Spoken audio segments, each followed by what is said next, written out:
오늘 이야기는 조금 충격적일 수 있습니다. 아내를 떠나보낸 지 얼마 되지 않았습니다. 평생 함께 살던 사람이 하루아침에 사라졌습니다. 그리고 남은 건 자식뿐이라고 믿었습니다. 그런데 여러분, 혹시 부모가 평생 모은 집을 팔아 자식을 살려줬는데 그 대가가 버려짐이었다면 믿으시겠습니까? 평생 가족만 바라보고 살아온 한 아버지, 집도 내주고 노후도 내주고 연금까지 빼앗겼습니다. 그리고 마지막에는 강원도 깊은 산골 폐가에 홀로 남겨졌습니다. 하지만 아이러니하게도 그 버려진 산골이 그 남자의 인생을 다시 살려냈습니다. 오늘 이야기는 자식에게 버림받은 한 아버지가 자연 속에서 두 번째 인생을 찾게 된 이야기입니다. 끝까지 들으시면 아마 많은 분들이 노후와 가족, 그리고 자신의 삶을 다시 생각하게 될지도 모릅니다. 오늘도 함께 라디오 오합나입니다. 제 아내 장례식장은 이상하게 조용했습니다. 사람은 많았습니다. 조문객도 끊이지 않았습니다. 그런데 제 귀에는 아무 소리도 들어오지 않았습니다. 평생 고생만 하다가 갑자기 세상을 떠난 아내, 영정사진 속 웃는 얼굴을 보고 있으니 시간이 멈춘 것 같더군요. 그런데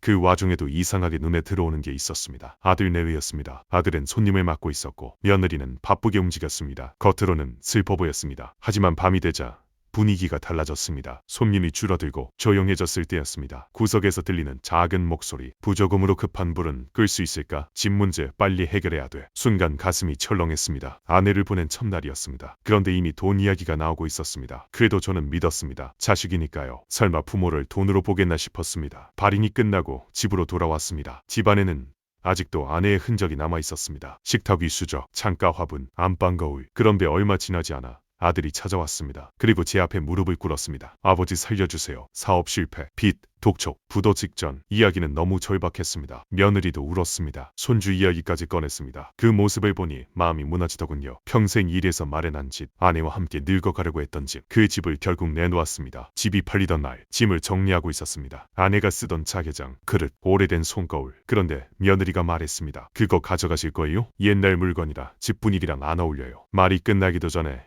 물건에는 폐기물 스티커가 붙었습니다. 저는 몰래 손거울 하나만 챙겼습니다. 아내가 마지막까지 쓰던 물건이었습니다. 집을 나오는 날 대문 앞에 서서 한참을 서 있었습니다. 그때 처음 들었습니다. 이제 내 집은 없구나. 이제 나는 객식구구나. 아들 집은 넓었습니다. 깨끗했고 새로웠습니다. 하지만 제 방은 작았습니다. 현관 옆, 햇빛도 잘 들지 않는 창고 같은 방. 그래도 참았습니다. 빚 갚아줬고 같이 살 수 있으니 됐다고 생각했습니다. 하지만 다음 날부터 현실은 달랐습니다. 식탁에 앉았는데 아들 국에는 고기가 가득했습니다. 제 국에는 국물만 있었습니다. 연세 드시면 고기 많이 드시면 안 좋아요. 웃으며 말했습니다. 그런데 이상했습니다. 왜 아들은 괜찮고 저는 안 되는 걸까요? 며칠 뒤에는 소파에 앉았다가 혼났습니다. 가죽 뻗어요. 아이들 공부 방해돼요. 그날 이후 저는 바닥에 앉았습니다. 집 한 돈이 들어간 집인데 저는 소파 하나 마음대로 못 앉는 사람이 되어 있었습니다. 어느 날은 통장을 찾는데 신분증과 도장이 없어졌습니다. 며느리가 갖고 있었습니다. 그리고 말했습니다. 연금은 제가 관리해요. 그 말을 듣는 순간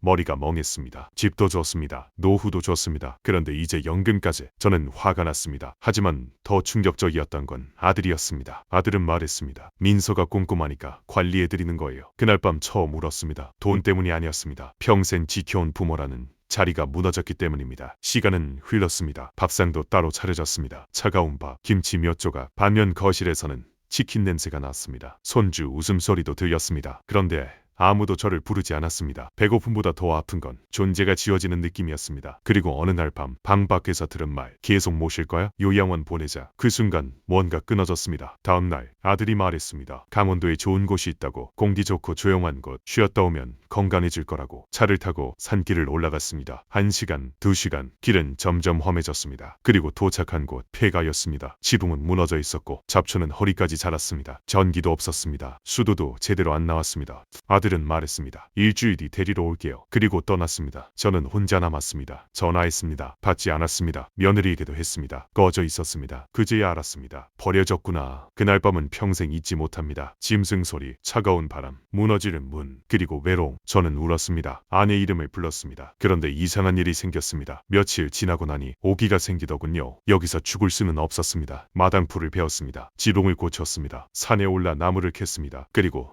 집 뒤편에서 장독대를 발견했습니다. 수십 년 묵은 된장, 간장, 보물 같았습니다. 산에서 캐온 더덕, 도라지, 얍초, 그걸 된장과 섞었습니다. 처음엔 실패했습니다. 쓰기도 했고 향도 이상했습니다. 하지만 계속했습니다. 어느 날 산 아래 마을 사람들이 먹었습니다. 이거 뭐예요? 이 된장 팔아요? 처음으로 돈을 벌었습니다. 고작 2만 원이었습니다. 그런데 그 돈이 집 한 돈 3억보다 귀했습니다. 내 힘으로 벌었으니까요. 그때 알았습니다. 행복은 돈 크기가 아니었습니다. 내가 살아있다는 증거였습니다. 시간이 흘렀습니다. 산골 오두막은 바뀌었습니다. 장독이 늘었고 사람들이 찾아왔습니다. 된장을 사갔습니다. 이야기를 듣고 울었습니다. 그리고 저는 깨달았습니다. 저를 버린 곳이 저를 살린 곳이었다는 걸. 여러분, 자식 사랑하지 말라는 이야기 아닙니다. 하지만 부탁드립니다. 노후 전부를 내주지 마세요. 집도, 통장도, 연금도, 마지막 존엄도 모두 주면 안 됩니다. 부모도 자기 인생이 있습니다. 그리고 늦었다고 생각하는 순간에도 두 번째 인생은 시작될 수 있습니다. 다음 이야기가 더 중요합니다. 놓치고 싶지 않으시면 구독과 좋아요, 알림 설정하시고 다음 이야기에서 다시 만나겠습니다. 오늘도 함께 라디오 오함나입니다.